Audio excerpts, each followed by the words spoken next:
गौतम बुद्ध जी भारतीय इतिहास का एक सूरज, एक युग पुरुष, महापुरुष। आज उनकी चर्चा करेंगे बुद्ध पूर्णिमा के अवसर पर। गौतम बुद्ध सत्य, शांति और अहिंसा का मार्ग जिन्होंने बताया।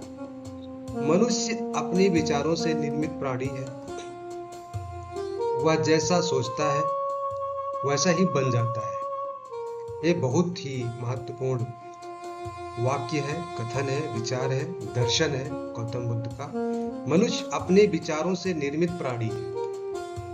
वह जैसा सोचता है वैसा ही बन जाता है। चलिए गौतम बुद्ध के जीवन के विषय में कुछ जानकारी डिस्कस करते हैं, देखते हैं। जन्म और प्रारंभिक जीवन। गौतम बुद्ध का जन्म और उनका प्रारंभिक जीवन। कपिलवस्तु के राजकुमार से महात्मा बुद्ध बनने का सफर, इसके विषय में जानेंगे कि कपिलवस्तु नामक गणराज्य, शाक्य गणराज्य, उसके राजकुमार थे और वहां उनके जीवन से जन्म से लेकर और उनके महात्मा गौतम बुद्ध तक बनने का सफर हम यहाँ पर देखेंगे, जानेंगे। लुम्बिनी में जन्म 563 ईस्वी पूर्व में। गौतम बुद्ध का जन्म लुम्बिनी में हुआ था 563 ईस्वी पूर्व में। राजसी कुल में जन्म हुआ था। एक राजा के परिवार में जन्म लिए थे। गौतम बुद्ध का जन्म नेपाल की तराई में स्थित लुम्बिनी वन में हुआ था। बचपन का नाम सिद्धार्थ था और पिता का नाम राजा शुद्धोधन, जो शाक्य वंश के प्रमुख थे। माता का नाम था रानी महामाया, जो कोलीय वंश से थी, और गोत्र इनका था गौतम, इसलिए इनको बाद में गौतम बोला गया। जीवन परिवर्तन।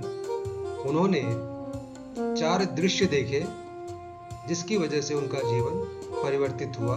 उनके जीवन में विशाल परिवर्तन आया और एक राजा से और सन्यासी बन गए। राजकुमार से एक सन्यासी बन गए। वो 4 दृश्य क्या क्या थे उसको हम देखेंगे। वृद्ध व्यक्ति। उन्होंने जब अपने राज्य के भ्रमण की आज्ञा लेकर अपने सारथी के साथ निकले तो सबसे पहले उन्होंने देखा वृद्ध व्यक्ति, एक बूढ़ा व्यक्ति। और बूढ़े व्यक्ति में उन्होंने क्या देखा? शरीर की नश्वरता का बोध हुआ। उनको शरीर की नश्वरता का बोध हुआ, यानी शरीर नश्वर है और ये बूढ़ा होता है और बूढ़ा होकर मर जाता है। बीमार व्यक्ति। उसके बाद उन्होंने किसको देखा? एक बीमार व्यक्ति। जीवन में व्याप्त शारीरिक कष्ट को देखा। उन्होंने देखा कि व्यक्ति का जो शरीर है, जो चमक रहा है यौवन काल में, युवा काल में, वो बीमार भी हो सकता है, कमजोर भी हो सकता है। ये एक प्रकार का कष्ट जो गौतम बुद्ध ने देखा। एक शव। उसके बाद उन्होंने क्या देखा? एक शव, डेड बॉडी, मृतक को देखा। मृत्यु की अटल सत्यता का सामना किया। इसके पहले उन्होंने कभी मृत व्यक्ति को नहीं देखा था, क्योंकि उनके जन्म के समय यह भविष्यवाणी हुई थी, वो या तो बहुत बड़े सन्यासी बनेंगे या फिर एक चक्रवर्ती सम्राट बनेंगे। इसलिए उनको कटु अनुभवों से हमेशा दूर रखा गया। एक शव को देखा पहली बार, तो उनको मृत्यु जैसी चीज पहली बार दिखाई दी और ये कटु अनुभव उन्होंने पहली बार देखा और उसका सामना किया। एक सन्यासी को देखा जो शांति मुक्ति की संभावना दिखी। और एक सन्यासी जो पेड़ के नीचे बैठा हुआ हो, बिल्कुल शांत और मुक्ति अवस्था में बैठा हुआ। तो ये 4 दृश्य देखा। वृद्ध व्यक्ति, बीमार व्यक्ति, एक शव को देखा, डेड बॉडी को देखा और एक सन्यासी को देखा, और इसका इंपैक्ट उनके जीवन पर, उनके विचारों पर पड़ा। महाअभिनिष्क्रमण, सत्य की खोज। जब आपने चन्ना के साथ वो घर से निकले तो उस घटना को इतिहास में महाअभिनिष्क्रमण के नाम से जाना जाता है। सत्य की खोज में उन्होंने गृह त्याग किया। गृह त्याग कब किया था उन्होंने? 29 वर्ष की आयु में। 29 वर्ष तक वो अपने घर पर थे। पत्नी और बच्चा राहुल, ये सब उन्होंने पारिवारिक जीवन जिया। इसके बाद उनको जब वो 4 दृश्य दिखाई दिए, फिर वो घर छोड़ दिए। किस लिए घर छोड़े? सत्य की खोज में। संसार के दुखों से मुक्ति का मार्ग खोजने के लिए सिद्धार्थ ने अपनी पत्नी यशोधरा और पुत्र राहुल को सोते हुए छोड़कर राजमहल का त्याग कर दिया। इतिहास में इस घटना को महाअभिनिष्क्रमण कहा जाता है। उन्होंने कंथक, घोड़े का नाम क्या था? कंथक। थोड़ा अलग अलग कभी कभी आप नाम देखने को मिलता है। घोड़े का नाम था कंथक और जो सारथी था उसका नाम था चन्ना। उसके साथ उन्होंने अपना घर छोड़ा और इस घटना को क्या बोला जाता है? महाअभिनिष्क्रमण। महाअभिनिष्क्रमण। बोध गया में ज्ञान की प्राप्ति, और इस ज्ञान की प्राप्ति को यह निर्वाण बोलते हैं। 35 वर्ष की आयु में, यानी 29 की आयु में उन्होंने घर छोड़ा था और 35 की आयु में वैशाख पूर्णिमा की रात निरंजना नदी के तट पर एक पीपल के वृक्ष के नीचे, जिसको आज हम बोधि वृक्ष कहते हैं, के नीचे ध्यान करते हुए उन्होंने परम ज्ञान की प्राप्ति की।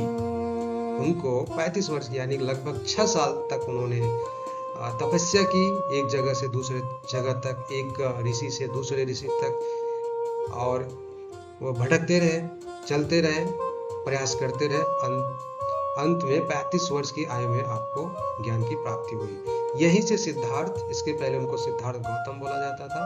अब जब उनको ज्ञान प्राप्ति हो गई, उनको बुद्ध यानी जागृत यानी प्रबुद्ध व्यक्ति कहलाया।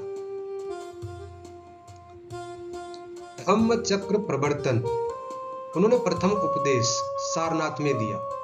उनका प्रथम उपदेश बोध गया में उनको ज्ञान की प्राप्ति हुई। इसके बाद वहां से चलकर सारनाथ आए और वहां पर उन्होंने अपना प्रथम उपदेश दिया, जिसको हम इतिहास में धम्म चक्र प्रवर्तन या फिर धर्म चक्र प्रवर्तन के नाम से जानते हैं। ज्ञान प्राप्ति के बाद बुद्ध वाराणसी के निकट सारनाथ पहुंचे। यहाँ उन्होंने अपने 5 पुराने साथी भिक्षुओं को अपना पहला उपदेश दिया।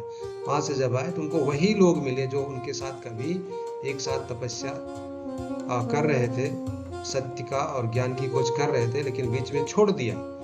अब वही मिले और उन्होंने बताया कि मुझे बुद्धत्व की प्राप्ति हो गई है, ज्ञान की प्राप्ति हो गई है। तो उन्होंने पहला ज्ञान अपना उन 5 भिक्षुओं को दिया, 5 साथियों को दिया। बौद्ध परंपरा में इस महान उपदेश को धर्म चक्र प्रवर्तन यानी धर्म के पहिए का घूमना कहा जाता है। उन्होंने मध्यम मार्ग का सिद्धांत दिया। बौद्ध दर्शन, 4 आर्य सत्य, उनके जीवन के विषय में थोड़ी सी चर्चा की। अभी उन्होंने जो 4 आर्य सत्य बताए हैं उसकी थोड़ी सी चर्चा हम शॉर्ट में करते हैं। उन्होंने बताया 4 आर्य सत्य है। प्रथम दुख है, संसार दुखों से भरा है, जन्म, बुढ़ापा, मृत्यु, ये सब दुख है। दूसरा दुख समुदाय, दुख उत्पन्न होता उसका कारण है। दुख का मुख्य कारण तृष्णा यानी इच्छाएं, हमारी इच्छाएं, हमारी लालसा है। दुख निरोध यानी दुख का कारण है तो उसको निरोध किया जा सकता है, निवारण किया जा सकता है। इच्छाओं के त्याग से दुखों का अंत संभव है, अंत किया जा सकता है। प्रतिपदा, उन्होंने रास्ते बताए। दुख का निवारण तो हो सकता है बट रास्ते क्या है उसको उन्होंने बताया। चौथे आर्य सत्य में दुख निवारण के लिए अष्टांगिक मार्ग का अनुसरण करें। अष्टांगिक मार्ग, मुक्ति का पथ जो उन्होंने बताया वो क्या है, शॉर्ट में हम देखते हैं। सम्यक दृष्टि यानी कि सही दृष्टिकोण, सम्यक संकल्प यानी सही इरादा, सम्यक वाक यानी सही वाणी, सम्यक कर्म यानी सही कर्म, सम्यक आजीव यानी सही जीविका, सम्यक व्यायाम यानी सही प्रयास, सम्यक स्मृति यानी सही ध्यान, सम्यक समाधि यानी सही एकाग्रता। यह अष्टांगिक मार्ग जो कि मुक्ति का पथ है, गौतम बुद्ध ने पूरी मानवता के लिए दिया। अंतिम यात्रा, जिसको महापरिनिर्वाण के नाम से जानते हैं, कुशीनगर में आगमन हुआ। 80 वर्ष की आयु में 483 ईस्वी पूर्व में बुद्ध कुशीनगर पहुंचे। 80 वर्ष के, क्योंकि उनका जो जन्म हुआ था वो 563 ईस्वी पूर्व में हुआ था और 80 वर्ष के जब हो गए वो कुशीनगर में पहुंचे, जो कि समय था 483 ईस्वी पूर्व। कुशीनगर में पहुंचते हैं, अंतिम उपदेश देते हैं। उन्होंने अपने प्रिय शिष्य आनंद को अंतिम उपदेश दिया अपना और परिनिर्वाण को प्राप्त हुए। वैशाख पूर्णिमा के दिन उन्होंने देह त्याग दिया।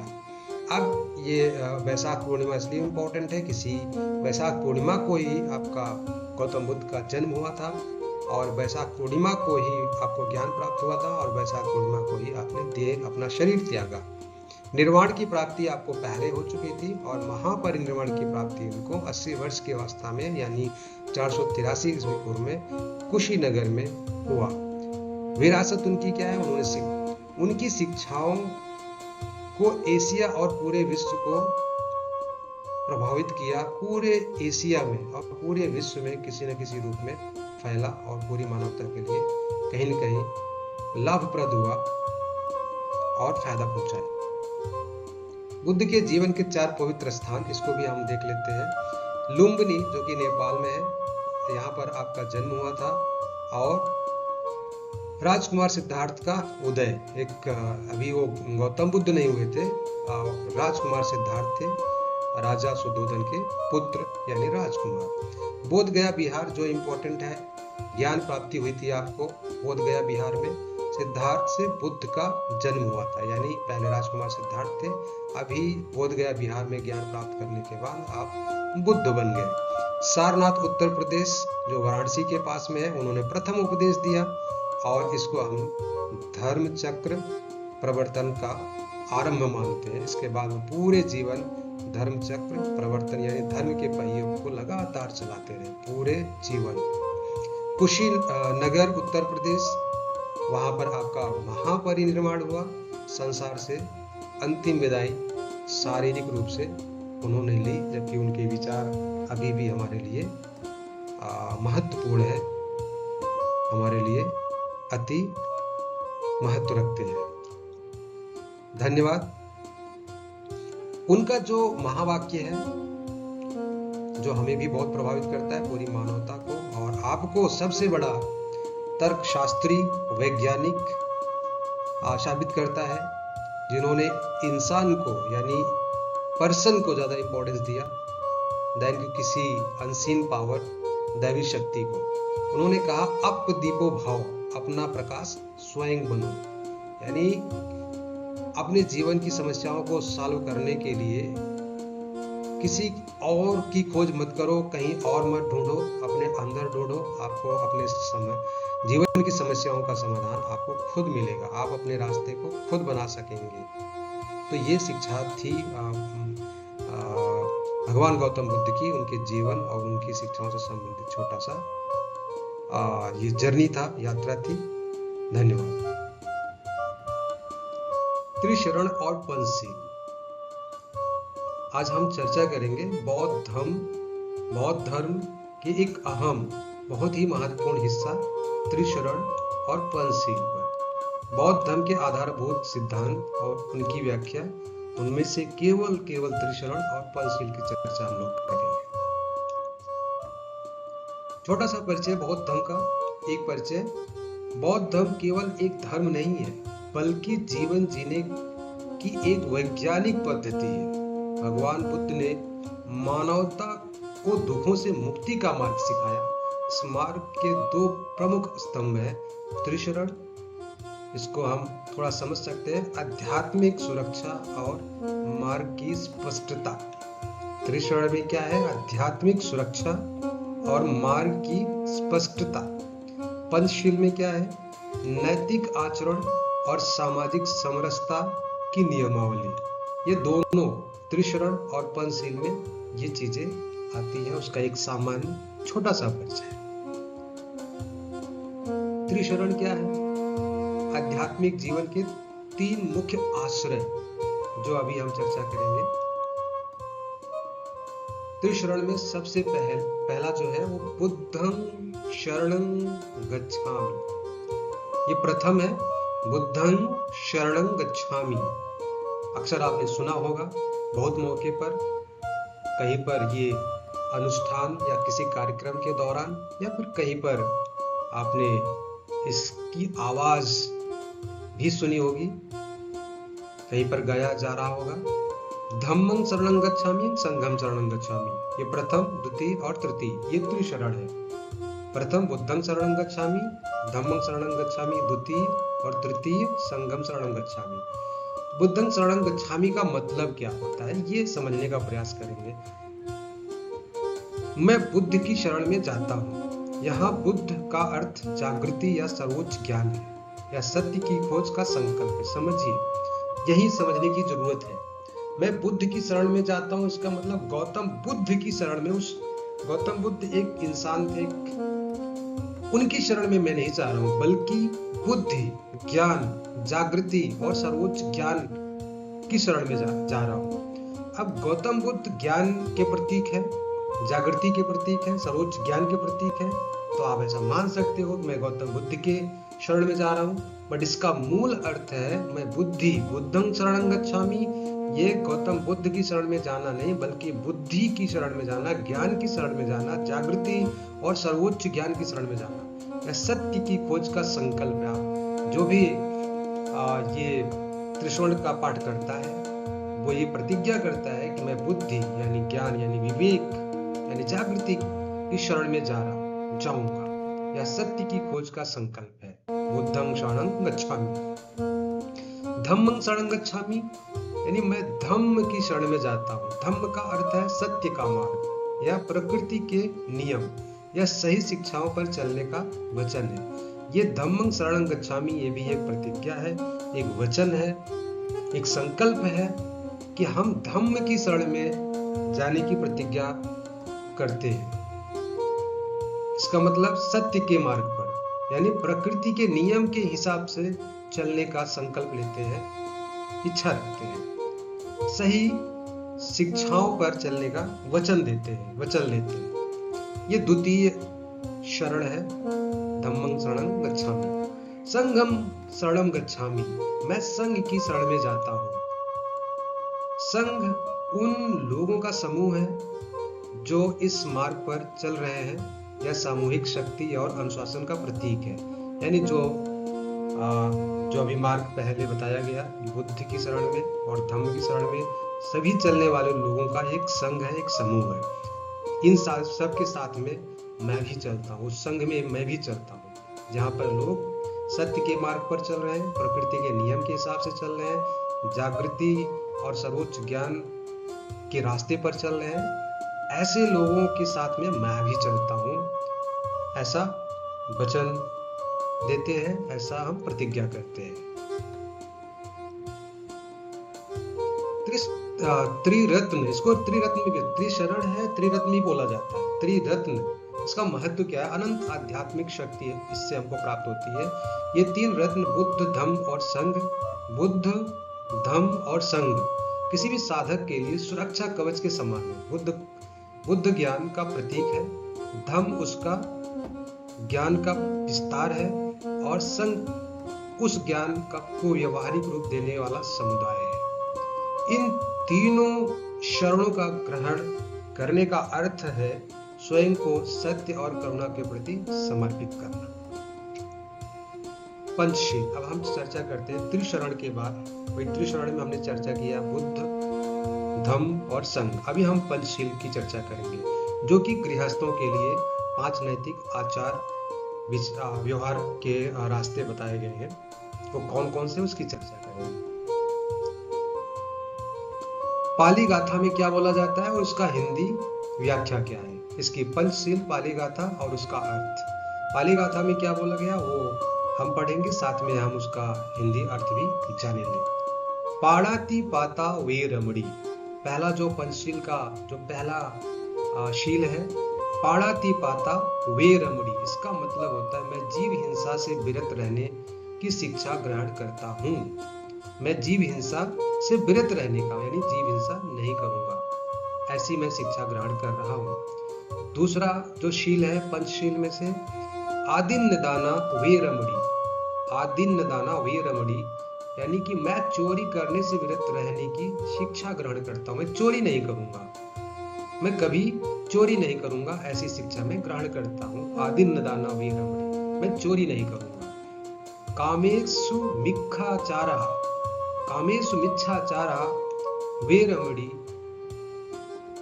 मैं व्यभिचार या काम वासना के अनाचार से विरत रहने की प्रतिज्ञा करता हूँ। मैं प्रतिज्ञा करता हूँ कि मैं व्यभिचार नहीं करूंगा, मैं काम वासना में लिप्त और अनाचार में लिप्त नहीं रहूंगा, उससे विरत रहूंगा। ये तीसरा शील है। और चौथा शील है मूसावादा वेरमणि। मूसावादा, मैं झूठ बोलने और असत्य वचनों से विरत रहने का संकल्प लेता हूँ। मैं कभी झूठ नहीं बोलूंगा, कभी असत्य वचन का इस्तेमाल नहीं करूंगा, हमेशा सत्य बोलूंगा, सही बोलूंगा, ऐसा मैं वचन लेता हूँ, ऐसा मैं संकल्प लेता हूँ। मूसावादा यानी मैं झूठ नहीं बोलूंगा, असत्य नहीं बोलूंगा। सुरा मेरे मज्जब, मैं नशीले पदार्थों के सेवन से विरत रहने की शिक्षा ग्रहण करता हूँ। कभी मैं सुरा मेरे मज्ज पमाद ठाना यानी कि जो मादक पदार्थ हैं, सुरा मेरे मज्ज, इन सारे नशीले पदार्थों के सेवन से विरत रहने का मैं शिक्षा ग्रहण करता हूँ। ये गृहस्थों के लिए है कि मैं कभी हिंसा नहीं करूंगा, कभी चोरी नहीं करूंगा, व्यभिचार नहीं करूंगा, झूठ नहीं बोलूंगा और नशीले पदार्थों का सेवन नहीं करूंगा। ये 5 शील है। 5 शील हमने चर्चा किया, त्रिशरण और पंचशील। त्रिशरण में थे बुद्ध, धम्म और संघ, और पंचशील में पाणातिपाता और आदिन्नदाना, कामेषु मिथ्याचारा, मूसावादा और सुरा मेरे मज्ज पमादठाना। ये त्रिशरण और पंचशील। अहिंसा और आस्ते की गहराई क्या है, थोड़ा सा इसको जानने का प्रयास करते हैं। अहिंसा, नॉन वायलेंस, इस बहुत ज्यादा जोर दिया गौतम बुद्ध ने इस बात पर। इसका अर्थ केवल शारीरिक चोट न पहुंचाना है, बल्कि मन और वाणी से भी किसी जीव का अहित न सोचना। यह करुणा का विस्तार है। अब ऐसे भी आपने सुना होगा कि मन सा वाचा कर्मणा, यानी मन से, वचन से और कर्म से मैं किसी के साथ हिंसा नहीं करूंगा, उसको नुकसान यानी कि उसको हार्म नहीं करूंगा। नॉर्मली हिंसा का मतलब किसी का जान लेना हम समझते हैं, बल्कि ऐसा नहीं है। हम मन से भी किसी का बुरा नहीं सोचेंगे, किसी का अहित नहीं सोचेंगे, अपने कर्म से भी किसी का बुरा नहीं सोचेंगे, किसी का बुरा नहीं करेंगे। अस्तेय, नॉन स्टीलिंग, जो हमें नहीं दिया गया है उसे ग्रहण न करना, यह संतोष का भाव विकसित करता है और लोभ का विनाश करता है। हम चोरी नहीं करेंगे और जबरदस्ती किसी का सामान ग्रहण नहीं करेंगे, ये अस्तेय में आता है। सत्य, शील और संयम यह आधार है गौतम बुद्ध के। ब्रह्मचर्य और सदाचार, जिस पर बहुत जोर दिया गया, इंद्रियों पर नियंत्रण रखना और यौन दुराचार से बचना, यह पारिवारिक सुख और चरित्र निर्माण का आधार है। सत्य यानी ट्रुथ, सदैव सत्य बोलना। झूठ बोलने से मानसिक अशांति, अविश्वास पैदा होता है। सत्य मन को हल्का और स्पष्ट बनाता है। नशा मुक्ति, शराब और नशीले पदार्थों से बचना, किसी प्रकार का शराब या नशीले पदार्थ का सेवन न करना। नशा विवेक को नष्ट कर देता है, जिससे व्यक्ति अन्य 4 शीलों को भी तोड़ सकता है।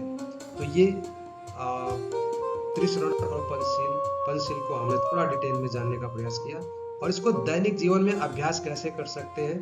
त्रिशरण और पंचशील केवल सुनने या बोलने के लिए नहीं है, बल्कि जीवन में उतारने के लिए है। प्रति सुबह इन शीलों को दोहराएं, बार बार बोलें। कहते हैं कि जो बार बार आप बोलते हो, धीरे धीरे वो आपके व्यवहार में, आपकी आदत में, आपके सबकॉन्शियस माइंड में वो बन जाता है, बैठ जाता है। इसलिए इसको बार बार दोहराएं। निर्णय लेते समय शीलों को आधार बनाएं। जब भी कोई निर्णय ले, इन शीलों को जो चर्चा किया गया 5 शील, इनको आधार बनाएं, इनको जरूर ध्यान में रखें। मानसिक शांति के लिए त्रिरत्न का सहारा लें। जब भी मानसिक शांति की जरूरत पड़े तो त्रिशरण का सहारा लें, इसका पाठ करें। शीलवान व्यक्ति जहां भी जाता है सुगंध फैलाता है। कितनी बड़ी बात है। शीलवान व्यक्ति जहां भी जाता है वो अपने व्यक्तित्व से, अपने चमत्कारिक दैव व्यक्तित्व से वो चारों तरफ सुगंध फैलाता है। नत्थि संति परं सुखम, नत्थि संति परं सुखम। धम्मपद, शांति से बढ़कर कोई सुख नहीं है, शांति से बढ़कर कोई सुख नहीं है। पंचशील का पालन ही विश्व शांति का एकमात्र मार्ग है। धन्यवाद। 4 आर्य सत्य, 4 आर्य सत्य यानी कि 4 नोबल ट्रूथ्स।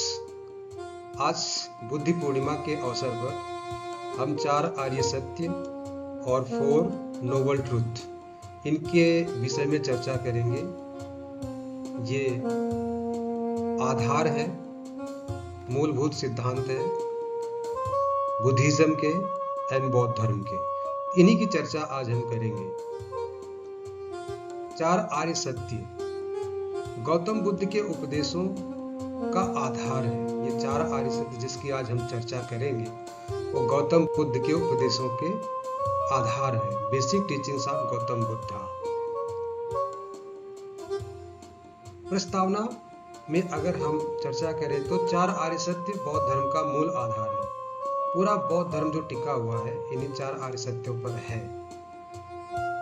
अगर आप इसको समझते हैं तो आप मुक्ति का मार्ग पा सकते हैं। इनका ज्ञान दुख से मुक्ति का मार्ग दिखाता है। यानी इन 4 आर्य सत्य जिसकी चर्चा हम करने जा रहे हैं, इसका अगर आपको ज्ञान होता है तो निश्चित रूप से आप मुक्ति का मार्ग भी पा सकते हैं। तो हम चलते हैं आगे, एक एक करके उन 4 आर्य सत्य के विषय में जानकारी हासिल करते हैं। प्रथम आर्य सत्य दुख। गौतम बुद्धा बुद्धिज्म फिलॉसफी, उनका जो प्रथम आर्य सत्यों में जो प्रथम आर्य सत्य है वो दुख है। उन्होंने कहा कि दुनिया में दुख है, जीवन में दुख है, जीवन में दुख है। और यह सोच, यह विचार, यह तर्क अत्यंत व्यावहारिक और वैज्ञानिक है। जीवन में दुख है, जैसे जन्म, मृत्यु, बीमारी, बुढ़ापा, ये सब दुख के उदाहरण है। जन्म, मृत्यु, बीमारी, बुढ़ापा, ये सब दुख के उदाहरण है। कोई भी जन्म से, मृत्यु से, बीमारी से, बुढ़ापा से ऐसे मुक्ति प्राप्त नहीं कर सकता। उसको जन्म से, मृत्यु से, बीमारी से, बुढ़ापा से होकर गुजरना ही पड़ता है। ये प्रथम आर्य सत्य है दुख। द्वितीय आर्य सत्य दुख का कारण। प्रथम आर्य सत्य है दुख और दूसरा आर्य सत्य है दुख का कारण। दुख का कारण तृष्णा, इच्छाएं हैं।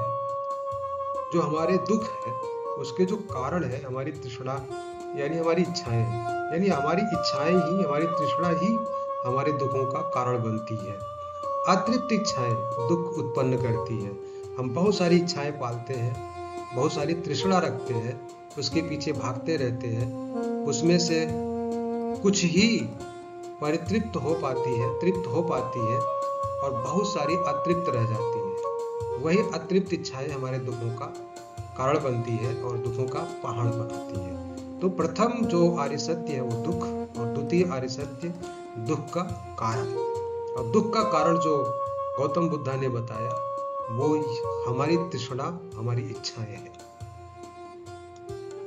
तृतीय आर्य सत्य दुख निरोध। दुख का अंत संभव है। दुख का कारण हमें पता चल गया। दुनिया में दुख है, ये प्रथम आर्य सत्य है। दुख का कारण है द्वितीय आर्य सत्य। कारण हमारी इच्छाएं हैं, हमारी तृष्णा है। कारण भी पता चल गया। अगर कारण पता चल गया तो कारण को खत्म कर देंगे, समाप्त कर देंगे तो हमें हमारा दुख खत्म हो जाएगा। तो दुख का निरोध संभव है, दुख का अंत संभव है। जैसे तृष्णा का त्याग करने से दुख समाप्त होता है। जो हम तृष्णा पालते हैं, इच्छाएं पालते हैं, डिजायर्स पालते हैं, अगर उसको आप खत्म कर दें तो निश्चित रूप से हमारा दुख भी खत्म हो सकता है, खत्म हो जाएगा। चतुर्थ और अंतिम आर्य सत्य मार्ग।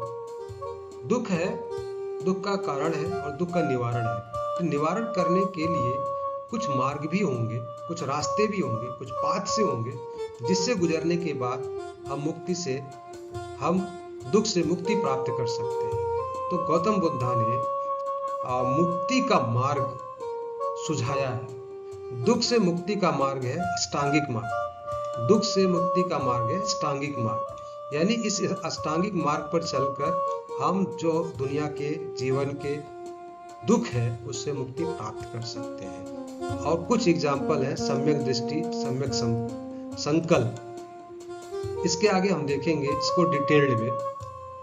अष्टांगिक मार्ग जो दुख से मुक्ति के मार्ग है, वो प्रथम है सम्यक दृष्टि, द्वितीय है सम्यक संकल्प, तृतीय है सम्यक वाणी और चतुर्थ है सम्यक कर्म, पंचम है सम्यक आजीविका और छठा है सम्यक प्रयास और सातवां है सम्यक स्मृति और आठवां यानी अंतिम अष्टांगिक मार्ग में सबसे अंतिम पड़ाव पर है सम्यक समाधि। इसको हम शील, प्रज्ञा और समाधि, प्रज्ञाशील और समाधि में भी हम इसको कैटेगराइज करते हैं। तो इस अष्टांगिक मार्ग पर चलकर हम अपने दुखों से मुक्ति प्राप्त कर सकते हैं। तो निष्कर्ष 4 आर्य सत्य की चर्चा हम लोग कर रहे थे, बहुत शार्ट में करने का प्रयास किया। तो निष्कर्ष के रूप में अगर हम कहना चाहें तो 4 आर्य सत्य जीवन को समझने और सुधारने का मार्ग देते हैं और ये शांति और मोक्ष की ओर लेके जाते हैं। गौतम बुद्धा यानी बुद्धिज्म की संपूर्ण जो फिलॉसफी है, जो दर्शन है, उसका मूल आधार है 4 आर्य सत्य। धन्यवाद। गौतम बुद्ध का अष्टांगिक मार्ग। आज बुद्ध पूर्णिमा है, तो बुद्धिज्म का और गौतम बुद्ध का एक महत्वपूर्ण हिस्सा और फिलॉसफी, दर्शन, अष्टांगिक मार्ग जो दुखों से मुक्ति का मार्ग है, उसकी चर्चा हम करेंगे बुद्ध पूर्णिमा के आज इस शुभ और पावन अवसर पर। गौतम बुद्ध का अष्टांगिक मार्ग दुखों से मुक्ति और निर्वाण की प्राप्ति का दिव्य पथ। अगर कोई अपने दुख से मुक्ति चाहता है और निर्वाण चाहता है तो ये अष्टांगिक मार्ग उसके लिए एक दिव्य पथ, एक दैवी रास्ता, डिवाइन पाथ के रूप में मदद कर सकता है। इसी की चर्चा हम करेंगे आज इस वीडियो में। बुनियाद, इस अष्टांगिक मार्ग का बुनियाद, जो बेस है, जो फाउंडेशन है, वो 4 आर्य सत्य है। गौतम बुद्ध की फिलॉसफी का 4 आर्य सत्य, ये अष्टांगिक मार्ग का जो बेस है, आधार है, उसकी बुनियाद है। अष्टांगिक मार्ग को समझने के लिए बुद्ध के 4 मूल सत्यों को जानना अति आवश्यक है। अगर आप उसको नहीं जानेंगे तो अष्टांगिक मार्ग को शायद ना समझ पाए। तो पहले उसको जानते हैं। 4 आर्य सत्य कौन कौन से हैं? दुख, पहला, संसार में दुख है। दूसरा, दुख समुदाय यानी दुख का उत्पन्न होना, दुख का कारण, तृष्णा, ये दूसरा आर्य सत्य है। और तीसरा आर्य सत्य है दुख निरोध, यानी दुख का अंत संभव, दुख को खत्म किया जा सकता है। और चतुर्थ जो है अति महत्वपूर्ण, जिसकी चर्चा अभी हम करेंगे, दुख निरोध गामिनी प्रतिपदा, यानी कि दुख को खत्म करने का रास्ता, और उसी को हम बोलते हैं अष्टांगिक मार्ग। अष्टांगिक मार्ग ही वह रास्ता है जिससे दुख को हम खत्म करके निर्वाण प्राप्त कर सकते हैं और मोक्ष और मुक्ति को प्राप्त कर सकते हैं, लिबरेशन को प्राप्त कर सकते हैं। अष्टांगिक मार्ग का परिचय। आर्य अष्टांगिक मार्ग भगवान बुद्ध की मुख्य शिक्षाओं में से एक है।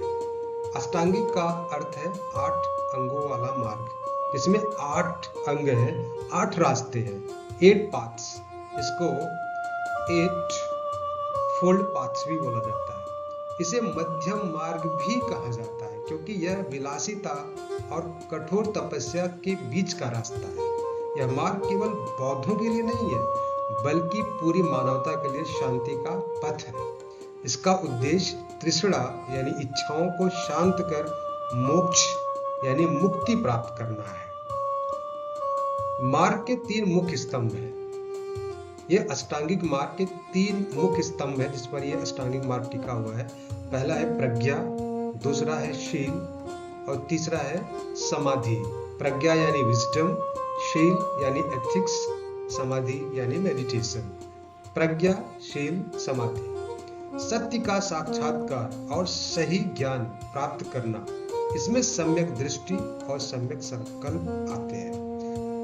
शील यानी एथिक्स में नैतिक आचरण और पवित्र भोजन, पवित्र जीवन, नैतिक आचरण और पवित्र जीवन, इसमें सम्यक वाक, सम्यक कर्मांत और सम्यक आजीविका शामिल है। हमें जो बोलते हैं यानी सम्यक वाक, जो भी हम बोलते हैं हमारी वाणी, सम्यक कर्म जो हम काम करते हैं, कार्य करते हैं यानी, और सम्यक आजीविका जो हम जीवन यापन के लिए जो भी कार्य करते हैं वो इसमें आता है। समाधि, मेडिटेशन, मानसिक अनुशासन और एकाग्रता, ये बुद्धिस्ट फिलॉसफी का अत्यंत महत्वपूर्ण हिस्सा है।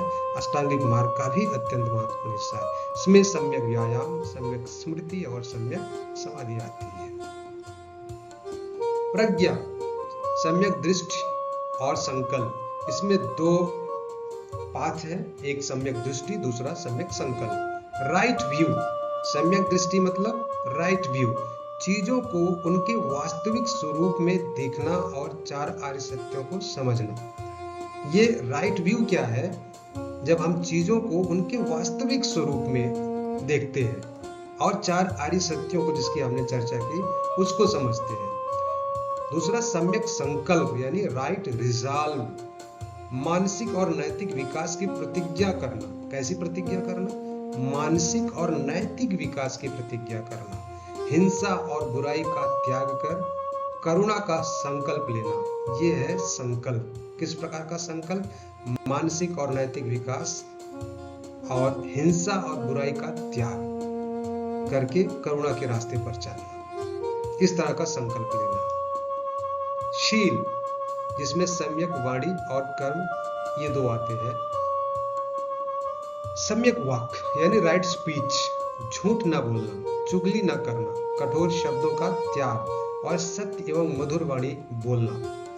चौथा सम्यक कर्मांत, राइट एक्शन, अहिंसा का पालन करना, चोरी ना करना और पवित्र आचरण रखना, हानिकारक कार्यों से बचना, यह है सम्यक कर्मांत। ये शील के अंतर्गत आते हैं। पांचवा है सम्यक आजीविका, राइट लाइवलीहुड, ये भी बहुत महत्वपूर्ण है। इसका अर्थ है अपनी आजीविका ईमानदारी और न्यायपूर्ण तरीके से अर्जित करना।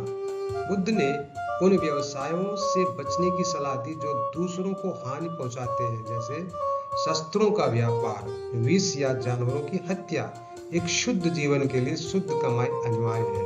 पाप की कमाई से भरा हुआ घड़ा कभी न कभी फूटता है, वो खुद के लिए हानिकारक होता है। इसलिए जो हमारी आजीविका हो वो सम्यक हो, वो राइट हो, यानी राइट लाइवलीहुड। समाधि, सम्यक व्यायाम और स्मृति। छठा जो अष्टांगिक मार्ग है वो सम्यक व्यायाम, राइट एफर्ट, जो एफर्ट करते हैं वो राइट होना चाहिए। बुरे विचारों को रोकना, बुरे विचारों को रोकना और अच्छे विचारों को विकसित करने का निरंतर प्रयास करना। आत्मनियंत्रण का अभ्यास भी करना।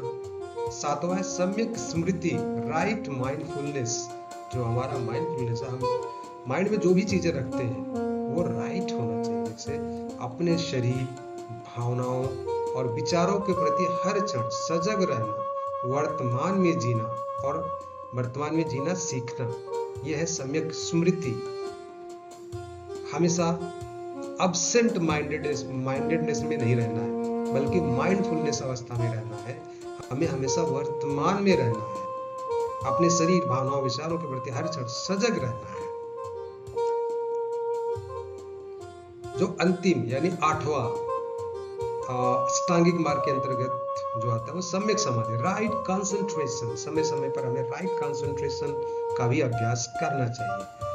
चित्त की पूर्ण एकाग्रता प्राप्त करना, यह है राइट कंसंट्रेशन। ध्यान के माध्यम से मन को शांत और विकार रहित करना, यह अष्टांगिक मार्ग का अंतिम चरण है। गहन ध्यान से सत्य का साक्षात्कार होता है और यह शांति और आंतरिक स्पष्टता की चरम अवस्था है। सम्यक समाधि, इसकी हमने चर्चा की और ये टेबुलर फॉर्म में दिया गया है अष्टांगिक मार्ग, जिसका हम एक समरी के रूप में, सारांश के रूप में समझ सकते हैं।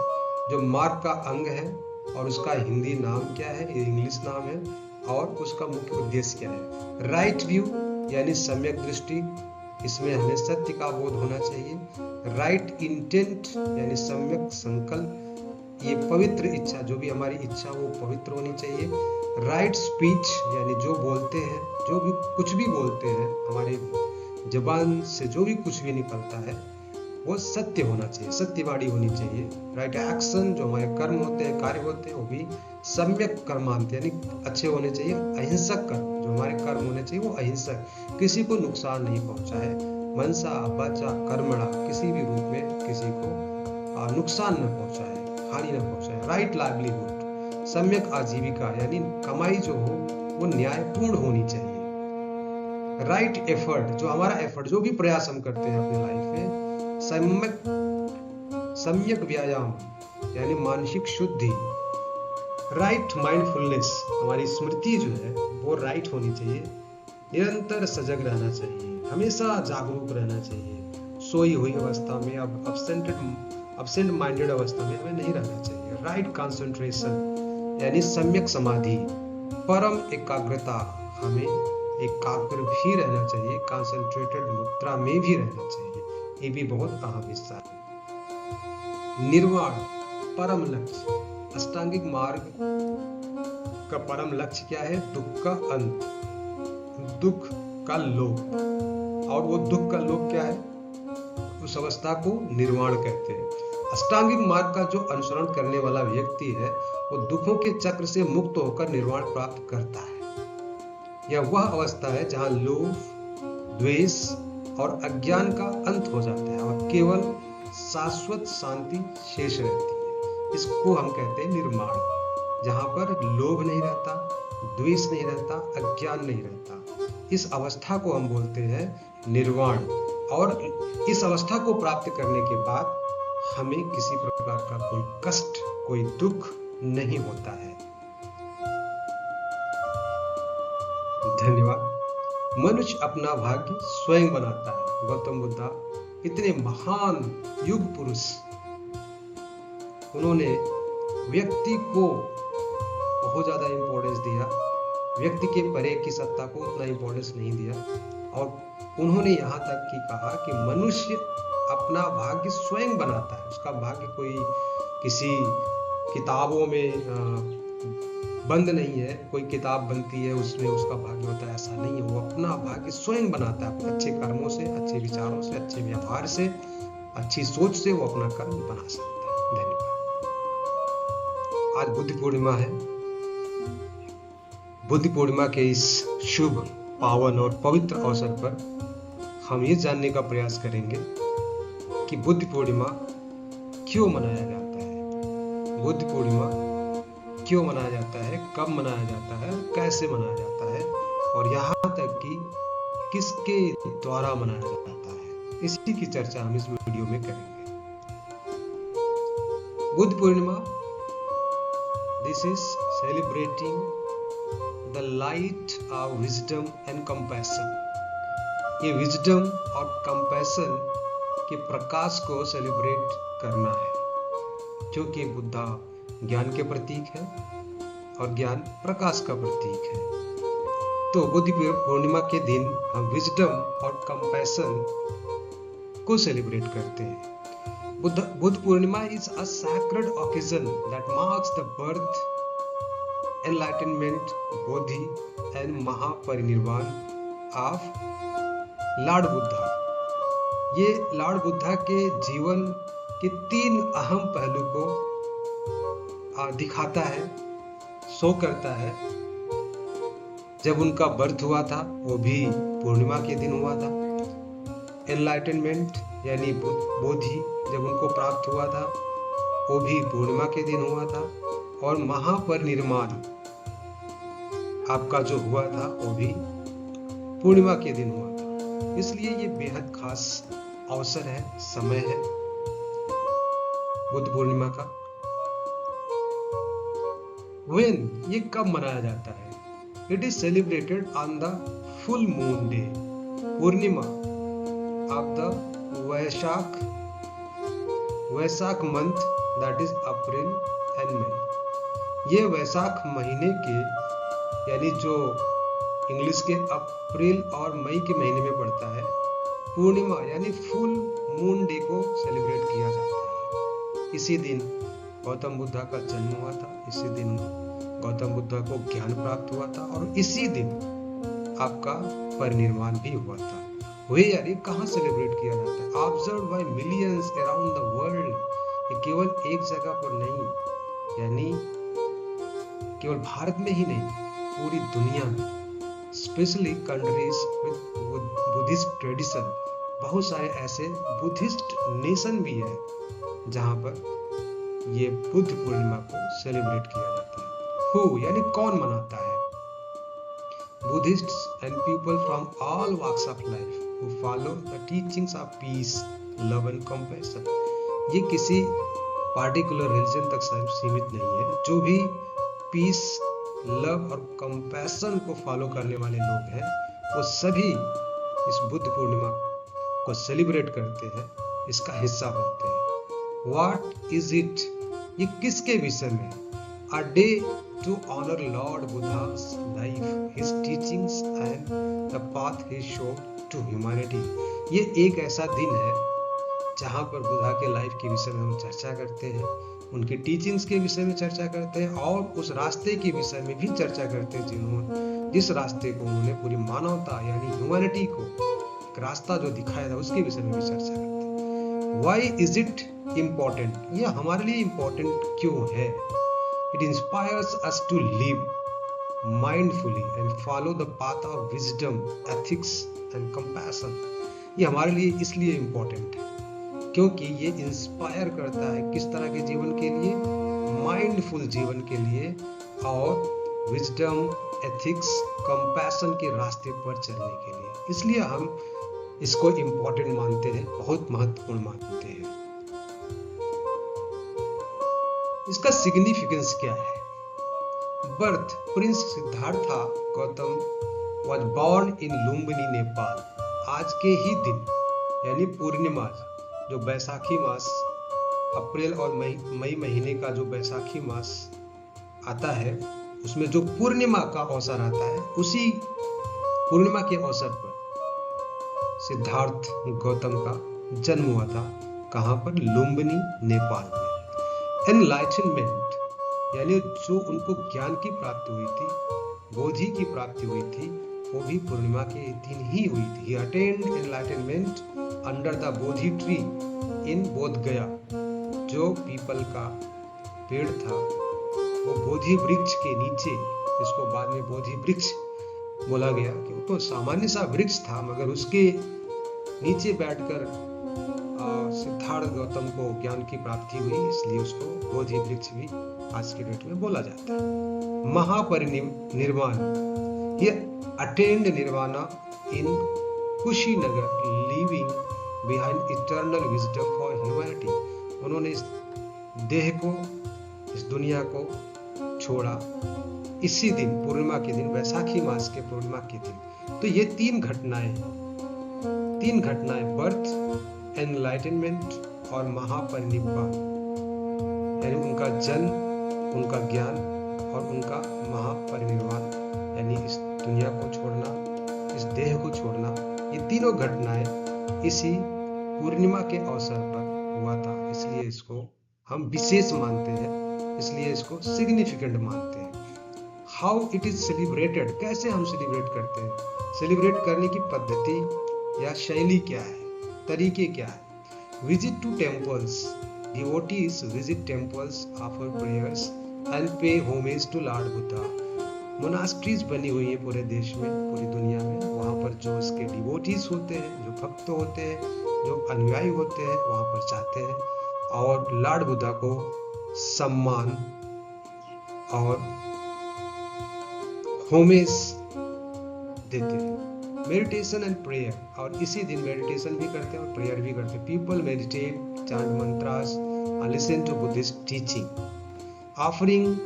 ऑफरिंग्स एंड धम्मा, ऑफरिंग कुछ दान दक्षिणा भी करते हैं और धम्म के काम भी करते हैं। Offerings of flowers, lights and food are made and dhamma talks are organised. धम्म की चर्चा होती है और इसके अलावा फूलों से और प्रकाश से और खाने पीने की सामग्री, ये सब ऑफर की जाती है, डिस्ट्रीब्यूट की जाती है, बांटी जाती है बुद्ध पूर्णिमा के अवसर पर। एक्ट्स ऑफ काइंडनेस, कुछ काइंडनेस के भी काम किए जाते हैं। Many engage in charity, help the needy and practice compassion. बहुत सारे लोग ऐसे हैं जो चैरिटी करते हैं और जरूरतमंद यानी नीडी लोगों की भी मदद करते हैं और कंपैशन को भी प्रैक्टिस करते हैं। टीचिंग्स ऑफ लॉर्ड बुद्धा, ये तो बहुत बड़ा महासागर है, उसको छोटे समय में, ये छोटे आकार में हम इसको नहीं बता सकते, बट कुछ चीजें हैं जिसकी हम चर्चा कर सकते हैं। टीचिंग्स में जो खास खास चीजें हैं, कंपैशन, गौतम बुद्ध ने कंपैशन यानी दया भाव, दया भाव के विषय में भी पूरी दुनिया को, पूरी मानवता को बता रहा। Be kind and show love for all beings. Gautam Buddha ने कहा कि हमें काइंड होना चाहिए और सभी बीइंग्स के लिए, ऑल बीइंग्स के लिए हमें प्रेम और सहानुभूति दिखानी चाहिए। Wisdom, seek knowledge and understand the truth. Gautam Buddha कहते हैं कि इग्नोरेंस, हमारी अज्ञानता हमारे दुखों का कारण है, इसलिए हमें विजडम के पाथ पर चलना चाहिए, हमें नॉलेज के पाथ पर नॉलेज सीख करना चाहिए और सत्य को समझने का प्रयास करना चाहिए। Right action, live a life of ethics, honesty and integrity. बहुत इंपॉर्टेंट है, जो हमारा जीवन है और जो हम कार्य करते हैं अपने जीवन में, वो राइट होना चाहिए, हमेशा सम्यक होना चाहिए। Live a life of ethics, ethics से भरा होना चाहिए, ऑनेस्टी से भरा होना चाहिए और इंटीग्रिटी से भरा होना चाहिए। Mindfulness, be aware, stay present and cultivate inner peace. ये बहुत ही, ये छोटी चीजें दिख रही हैं मगर ये बहुत ही महत्वपूर्ण, बहुत गहरी चीजें हैं। हमें माइंडफुलनेस प्रैक्टिस करना चाहिए, हमेशा सजग, बी अवेयर रहना चाहिए, स्टे प्रेजेंट, हमेशा प्रेजेंट में जीने का प्रयास करना चाहिए, एंड कल्टिवेट इनर पीस, और आंतरिक शांति बाहर की शान शौकत और विलासिता से बेहतर है। कल्टिवेट इनर पीस, और आंतरिक शांति को हम बढ़ाएं। The mind is a breathing. Gautam Buddha कहते हैं कि हमारा मन ही सब कुछ है। The mind is a breathing, what you think you become. बहुत बड़ी बात है, जैसा आप सोचते हो वैसे ही बन जाते हो। What you think you become. So हमारा मस्तिष्क ही सब कुछ है, हम कैसे हैं, क्या नहीं है, ये हमारा मस्तिष्क डिसाइड करता है। इसलिए अपने मस्तिष्क को अगर आप ट्रेन करोगे पॉजिटिवली और कंस्ट्रक्टिवली, निश्चित रूप से आप अच्छा बनेंगे। दूसरी बात जो खास है, जो गौतम बुद्ध कहते हैं, on this Buddha Purnima let us walk the path of peace, compassion and wisdom and make the world a better place. ऐसा हमें प्लेस लेना चाहिए, ऐसी हमें चर्चा करनी चाहिए बुद्ध पूर्णिमा के अवसर पर। हम पीस के रास्ते पर, कंपैशन के रास्ते पर और विजडम के रास्ते पर चलें और एक बेहतर से बेहतर दुनिया बनाने का प्रयास करें। धन्यवाद।